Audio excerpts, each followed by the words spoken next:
आज बहुत ही महत्वपूर्ण मुद्दे पर आपसे चर्चा करने आई हूँ। कल जो ऑनरेबल दिल्ली हाई कोर्ट का ऑर्डर आया है, ऑनरेबल जस्टिस स्वर्णकांता जी ने दिया है, जहां पर उन्होंने केजरीवाल जी की दबाव की रणनीति को खारिज करते हुए जुडिशियल इंडिपेंडेंस का एक नया मयार स्थापित करा है, उसका हम लोग मिलकर अभिनंदन करते हैं, स्वागत करते हैं। मित्रों, ये बात साफ हो गई है कि आम आदमी पार्टी एक ड्रामा कंपनी है और केजरीवाल जी उस ड्रामा कंपनी के निर्देशक। कुछ डेट्स आपके सामने रखना चाहूंगी। 27 फरवरी 2026 को सीबीआई का ऑर्डर आता है, राउज एवेन्यू का एक ऑर्डर आता है, जहां पर केजरीवाल जी और बाकी अक्यूज्ड डिस्चार्ज होते हैं। 9 मार्च 2026 को honourable Delhi high court stay करता है उन एडवर्स रिमार्क्स पे जो राउज एवेन्यू ने सीबीआई के इन्वेस्टिगेटिंग ऑफिसर्स के खिलाफ दिए थे। यह बहुत ही न्याय संगत बात है, क्योंकि अगर आप इन्वेस्टिगेटिंग ऑफिसर्स पर ही आप दबाव डाल देंगे, इस प्रकार की टिप्पणी कर देंगे, तो मुझे बताइए कौन सा इन्वेस्टिगेटिंग ऑफिसर उसमें ये करेज रह जाएगी या मॉरल अथॉरिटी रह जाएगी कि वो निष्पक्ष होकर इन्वेस्टिगेट करे। और इसीलिए ऑनरेबल हाई कोर्ट ने बहुत ही न्याय संगत ऑर्डर दिया, जहां पर उन्होंने सीबीआई के इन्वेस्टिगेटिंग ऑफिसर्स के खिलाफ जो एडवर्स रिमार्क्स थे उसको स्टे किया गया। लेकिन केजरीवाल जी ये बात भूल गए कि इस देश की न्याय प्रणाली उनकी सुविधा से नहीं चलती। इस देश की न्याय प्रणाली कानून के तहत चलती है, संविधान के तहत चलती है। और केजरीवाल जी ने क्या करा, तुरंत 9 मार्च को यह ऑर्डर आता है और 11 मार्च को दिल्ली हाई कोर्ट के ऑनरेबल चीफ जस्टिस के सामने केजरीवाल जी अर्जी लगाते हैं कि केस को ट्रांसफर कर दिया जाए, माननीय न्यायमूर्ति स्वर्णकांता जी के सामने से यह केस हटा दिया जाए। क्यों? क्योंकि 9 मार्च का ऑर्डर केजरीवाल जी को पसंद नहीं आया। केजरीवाल जी एक बुली हैं। I am repeating this. Kejriwal ji, you are a bully. You tried to pressurize a female member of the honorable judiciary of this country. इन दबाव की राजनीति को दरकिनार करते हुए, नकारते हुए, अस्वीकार करते हुए दिल्ली हाई कोर्ट के ऑनरेबल चीफ जस्टिस ने 13 मार्च को उनकी ये मांग, ट्रांसफर की मांग को खारिज कर दिया। मित्रों, 13 मार्च के दिन ही एक अर्जी लगा दी जाती है माननीय न्यायमूर्ति स्वर्णकांता जी के समक्ष, और क्या कहा जाता है? लब्बो लबाब उस पिटीशन का ये था, हमें आप पसंद नहीं हैं, आप स्वयं ही इस केस को त्याग दीजिए। और इसके बाद शुरू होता है इस देश की जुडिशरी के खिलाफ सोचा समझा षड्यंत्र। आम आदमी पार्टी ने नैरेटिव कंट्रोल करने के लिए ऑनरेबल जस्टिस स्वर्णकांता जी के खिलाफ एक मलिशियस मीडिया और सोशल मीडिया कैंपेन चलाया। एक सोची समझी साजिश थी जुडिशरी पर दबाव डालने के लिए। और किस प्रकार के एलिगेशंस लगाए? केवल जुडिशरी की निष्पक्षता के पीछे नहीं गए, बल्कि माननीय न्यायमूर्ति स्वर्णकांता जी पे व्यक्तिगत अटैक करा, एक मां की आत्मा को कचोटने का प्रयास करा, उनके बच्चों के खिलाफ उन्होंने एलिगेशंस लगाए, ऐसा शर्मसार करने का प्रयास करा।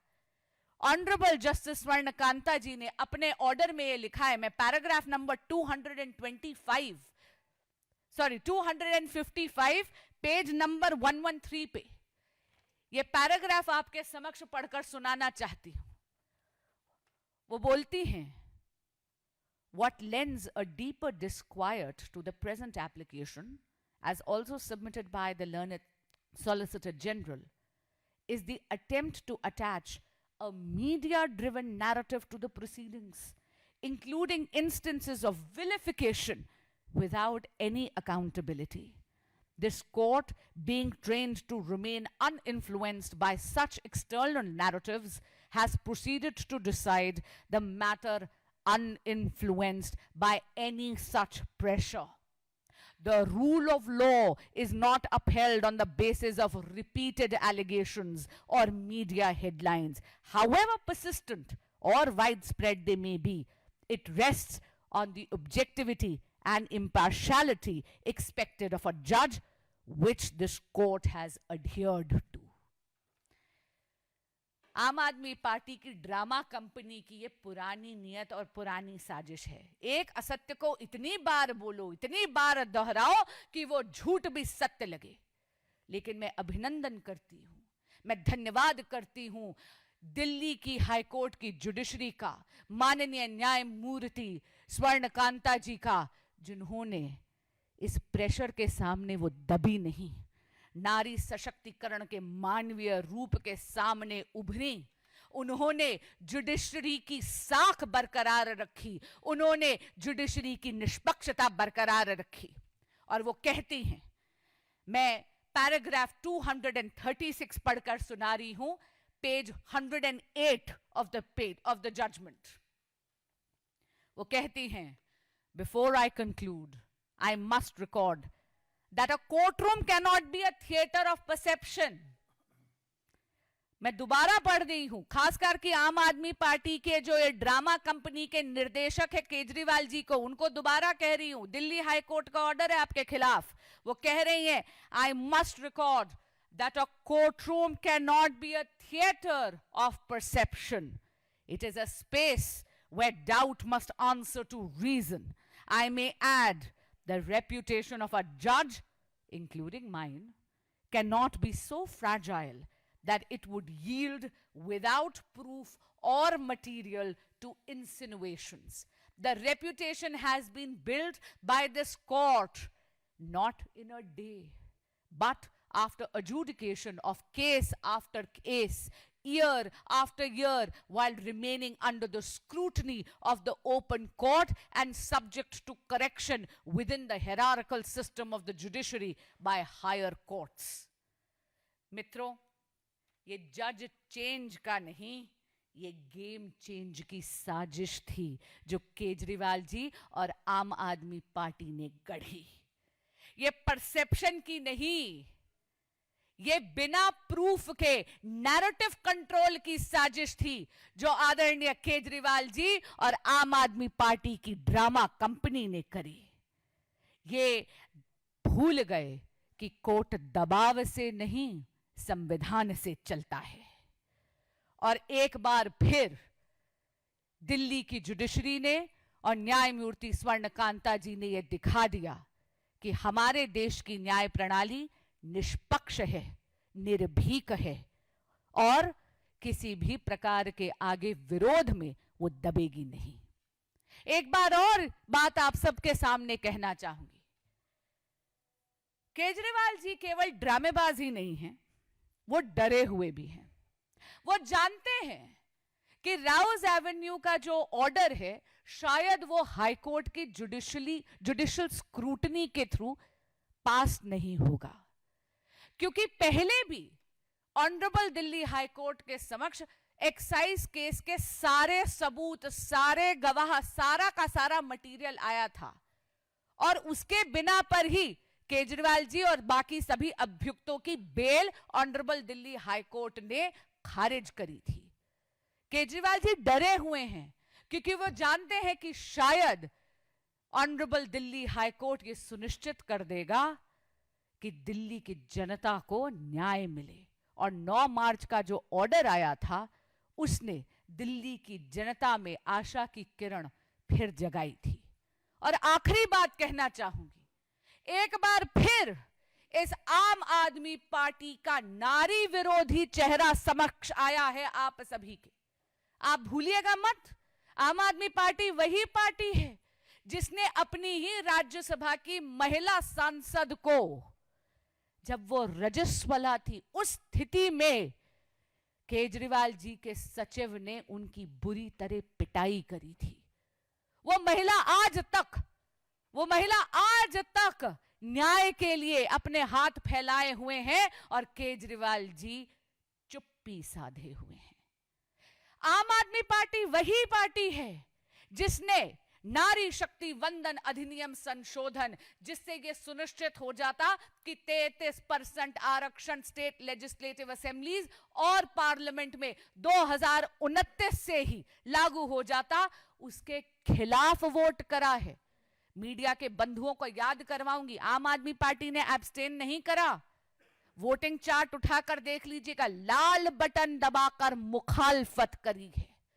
यह नारी विरोधी आम आदमी पार्टी चाहती है कि महिलाओं की भूमिका केवल मतदान केंद्र तक सीमित रह जाए। जब सत्ता में भागीदारी की बात आई तो उन्होंने मुंह मोड़ लिया और एक महिला जज पर, उनके परिवार पर, उनके बच्चों पर, एक मां पर इस प्रकार का प्रहार करा, इस प्रकार का आक्षेप करा कि वो महिला जज, वो चाहते थे प्रेशर में ही इस केस को खुद ही त्याग दे। लेकिन मैं याद कराना चाहूंगी और चेताना चाहूंगी केजरीवाल जी को और आम आदमी पार्टी को कि जब जब इस देश के इतिहास में एक नारी का अपमान हुआ है, तब तब उस शख्स और उसकी पूरी की पूरी कुसंगत का विध्वंस हुआ है। इसलिए केजरीवाल जी, आप जिस प्रकार का बुलिंग कर रहे हैं, आप जिस प्रकार की डर की राजनीति, प्रेशर की राजनीति कर रहे हैं, इस देश की मातृशक्ति के आक्रोश के पात्र बन रहे हैं। मैं पुनः न्यायमूर्ति स्वर्ण कांता जी का, पूरी जुडिशरी का, एक महिला होने के नाते, एक वकील होने के नाते, इस देश का बाशिंदा होने के नाते और भारतीय जनता पार्टी के कार्यकर्ता होने के नाते धन्यवाद करती हूं, अभिनंदन करती हूं। उन्होंने पुनः दिखा दिया कि आम आदमी पार्टी की दबाव और डर की राजनीति कतई नहीं चलेगी। वंदे मातरम।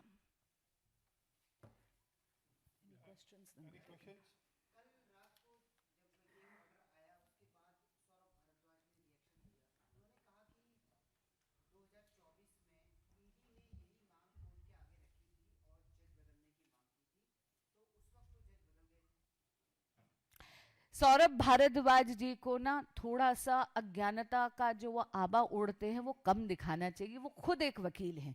जब वो ऐसी टिप्पणी करती हैं तो मैं भी अचंभे में रह जाती हूँ कि क्या उन्होंने लॉ के पेपर बिना पढ़े पास कर लिए थे क्या, या उन्होंने सिफारिशी पास करे थे।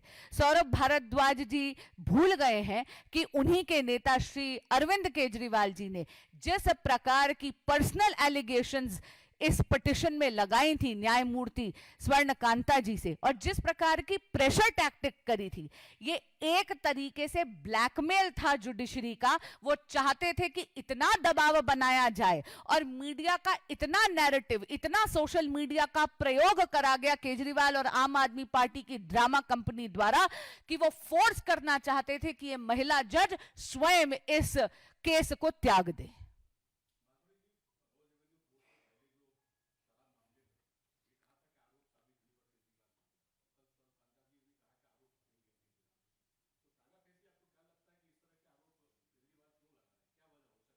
क्योंकि वो भयभीत हैं, क्योंकि वो डरे हुए हैं, क्योंकि वो जानते हैं कि दिल्ली हाईकोर्ट से शायद इस प्रदेश की जनता को न्याय मिल जाए, क्योंकि वो जानते हैं कि दिल्ली हाईकोर्ट ने पूरे के पूरे सबूत और गवाहों को देखते हुए ही उनके खिलाफ ऑर्डर कर कर उनको बेल ग्रांट नहीं करी थी। और 9 मार्च का जो ऑर्डर आया, जहां पर सीबीआई के इन्वेस्टिगेटिंग ऑफिसर्स के खिलाफ जितनी भी एडवर्स टिप्पणी दी गई थी उस पर स्टे लगा दिया। उसके बाद केजरीवाल जी डर गए।